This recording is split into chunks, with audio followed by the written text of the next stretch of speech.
তুমি কি জানো, পড়ার ঠিক 2 মিনিট আগেই তুমি যে মোবাইলের স্ক্রোলিংটা করেছো, ইনস্টাগ্রামের রিলটা দেখেছো, তোমার ব্রেনটাকে তুমি ডাস্টবিন করে দিয়েছো। তারপরে তুমি যখন পড়তে চাইছো, তুমি কিছুই পড়তে পারছো না, তোমার পড়তে ভালোই লাগছে না।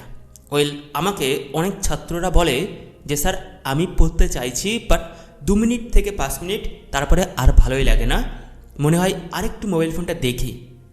আমি কি করব? তোমার লক্ষ্যটা বুঝতে হবে। তোমার জীবনের লক্ষ্যটা কিন্তু ইনস্টাগ্রামের রিল দেখা নয়। তোমার লক্ষ্যটা এমন কিছু করা যেখানে তোমার বাবা মার স্বপ্ন আছে, যেখানে তোমার পরিবারের স্বপ্ন আছে, আর তোমার স্বপ্নই তো আছে, সেগুলো পূরণ করা। তার জন্য পড়াশুনোটা গুরুত্বপূর্ণ, কিন্তু আমরা মূল কাজটা ভুলে যাই। আমাদের ব্রেন, যখন তুমি রিল দেখছো তখন ডোপামিন ব্লাস্ট হয়, আমাদের ব্রেনের মধ্যে স্পাইক হয়। মনে করো সবসময় একটা কারেন্ট শক দিচ্ছে তোমার ব্রেনের, কারণ রিল এর টাইমটা খুব অল্প। যখন তুমি নেক্সট রিলে যাচ্ছ তখন ডোপামিন আবার শক দিচ্ছে, কারণ নতুন ইনফরমেশন, নতুন তথ্য, ব্রেন সেগুলো ফিট করতে হচ্ছে।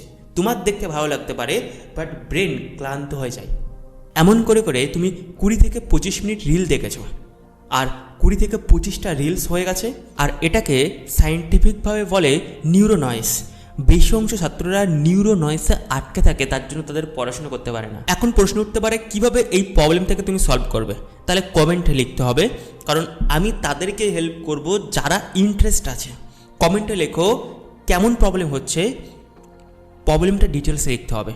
আর যদি এই প্রবলেমটা হয় তাহলে এটাও লিখতে হবে। আমি তোমার প্রবলেমটা দেখব, তোমাকে পার্সোনালি কমেন্ট করব, হেল্প করব। আমি প্রত্যেকটা কমেন্টে রিপ্লাই করি, কারণ আমি জানি যারা কমেন্ট করে, যারা ফলো করে, তাদের ইন্টারেস্ট আছে, লাইফে কিছু করতে চাই, প্রপার হতে চাই, জীবনে কিছু লক্ষ্য আছে। তোমার যদি লাইফের বড় ড্রিম হয়, সেটাকে অ্যাচিভ করতে হবে, বাট সেটা কীভাবে করবে? আমাকে ফলো করতে হবে, আমি তোমাকে সেই ফর্মুলা দেবো। I M A subconscious mind trainer. আমি প্রায় 4 বছরে হাজার হাজার ছাত্রদেরকে ট্রেনিং দিয়েছি, কিছু ছাত্রদেরকে টপার করেছি, এবং বিভিন্ন রকম ইমোশনাল প্রবলেম থেকে তাদেরকে বাইরে বের করেছি।